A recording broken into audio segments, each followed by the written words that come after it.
My dad was tough. My dad was a disciplinarian, a former military guy. He came up the hard way.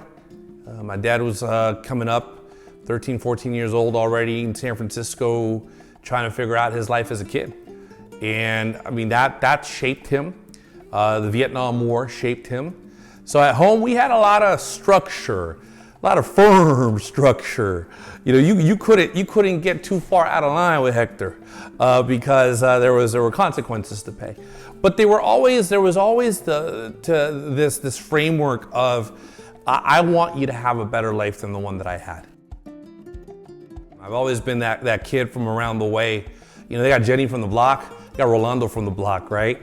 That no matter where I go, no matter what I do, that fire, that need to always do more than my circumstances allowed for me has always kind of been the driving force of who I am. You know, one of the things that for me was empowering was, for the first time in my life, seeing that you can actually make change through local government. I come from a setting where things happen to us. Right? I come from a setting where, you know, for most of us, the only lawyer you meet is the public defender. You know, the only doctor you meet is the ER doctor. You're not exactly exposed to these professions in the most positive of light.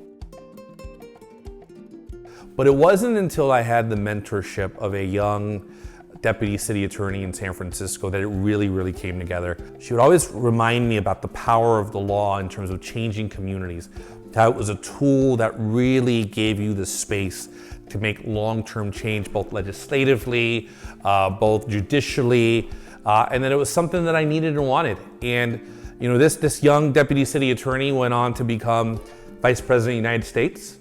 And I will forever be grateful to her for not only taking the time with me, but also really helping me understand why the law school journey was such an important journey.